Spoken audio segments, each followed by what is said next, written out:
So the Power Rangers Once and Always official trailer literally just came out, and by just came out I mean a couple hours ago. But it's still today, recent news, and I am going to be going over some things I saw in the Easter egg, my thoughts on Power Rangers Once and Always, and just overall about Power Rangers Once and Always. So let's hop right into it.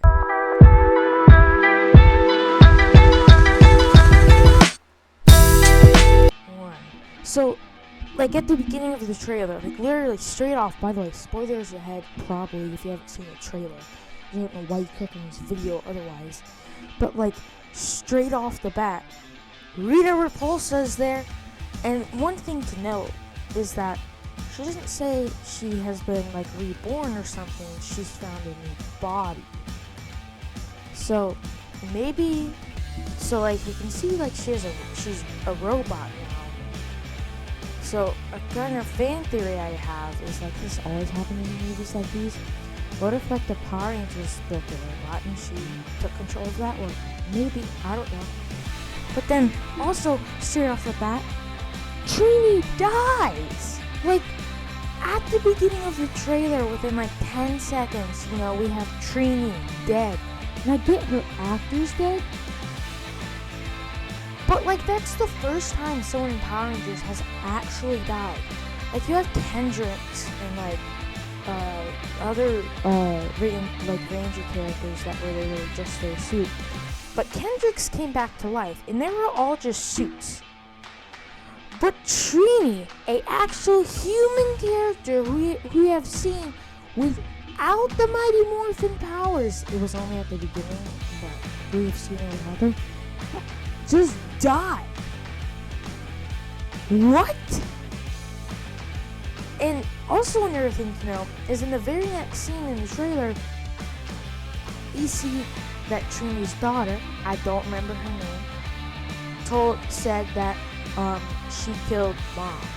Now, an interesting thing to note, this could be just the writing error, but most of the time when you refer to when you're talking to someone that's not related to you, you say she killed my mom.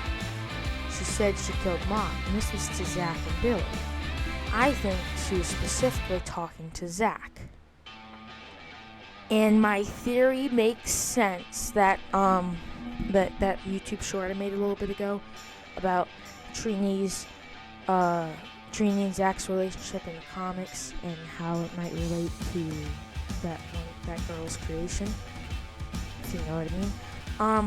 So in the next scene, actually, it's not really the next scene, but there's a thing called the Bandora Protocol or something, and there's a screen that you can see a bunch of Power Rangers locations where the Rangers were.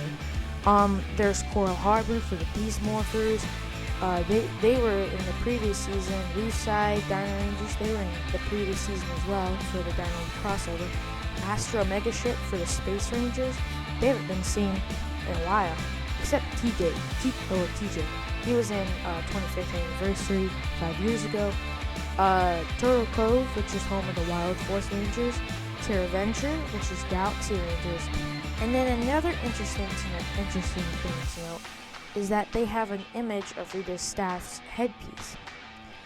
But she has a new staff in this version. Now, it could just be, the writers or whoever created that image just forgot to add the new details, or they want to make it as simple as possible for people to recognize it. But I think they could have found Rita's old staff and used that for time travel, since she's using her new staff on a new device. And I also think that they're going to have, basically a new legendary. They're going to have all the Rangers. Because, Alpha says, Ready Rangers, and then next season, you can see it just scrolling through, these previous names I mentioned, and it's, listing online. And then she says, or they say, I think it's, teleport. We need as many Rangers as we can, or something like that. And then Kat and Rocky show up. A very interesting thing about this, Kat and Rocky in their actor have never worked with Zach. Never. Because Zach has not been seen since he left the Mighty Morphin in season 2. But Rocky came the same time that Zach left. But at the time, the actor had actually walked off the show along with Jason's actor and Trini's actor for money. Like, they weren't getting paid enough. So, like, it's the first time they're working together, which I think is insanely cool. Also, this is, like, there's a scene where they all four of the Rangers, the current ones, teleport in. Zach, Billy, Kat, and Rocky. They all teleport in.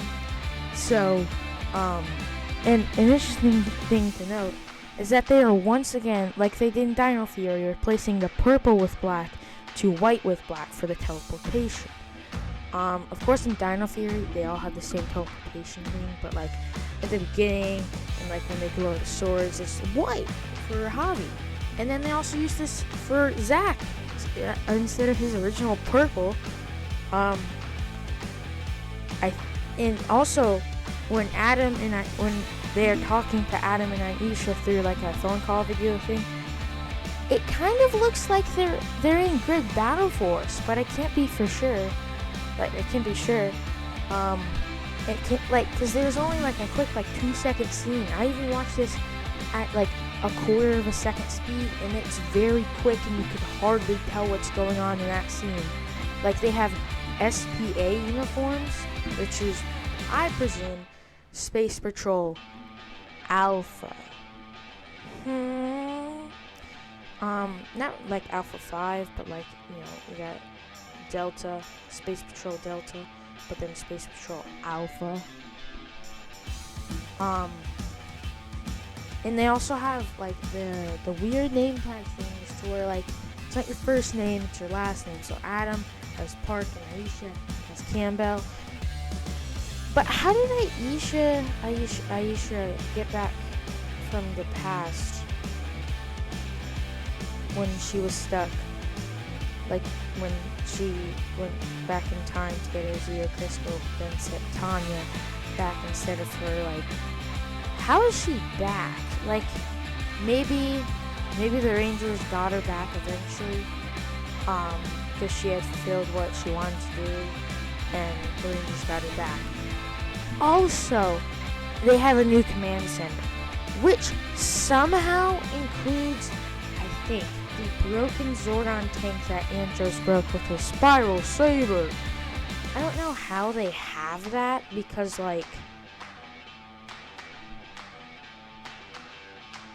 it was on Astronomer's ship, and last time I saw the ship, it was on Keel. Actually, last time I saw the ship, it was on there. Huh, I guess they could have gotten it then. But it's a lot less shattered than it was. Like, it's just the crack that the Spiral Saber made. It wasn't like as big of a shatter as we had thought it was. So, that's another thing to note. But that's pretty much all I have on this. I might be back with more updates if I catch new things. And I'll just see you guys in the outro. So, I hope you guys enjoyed this video. If you did, make sure to give it a big thumbs up. And subscribe so you'll be notified when I do the normal episode recap. Except it's going to be for this, Power Rangers Once and Always. So it might be a little bit of a longer video, because I think they're planning on doing it like as a movie or something. I don't know. And I also would like to say that I recorded a whole different video and almost edited it. I didn't edit it, but I recorded it. And then today I woke up and see, oh my gosh, Power Rangers Once and Always has an official trailer. So I'm like, I'm going to do a video on that instead. So that's what I did. That's what I ended up doing. So I hope you guys enjoyed this video. And that's pretty much all I have to say. Let me know if you want to see more stuff about Power Rangers Once and Always. I have a couple other theories that don't really line up with some of my old theories about this. Specifically the Zach being Trini's dad one. But I will see you guys in the next one. Goodbye. Peace. Bye. Peace.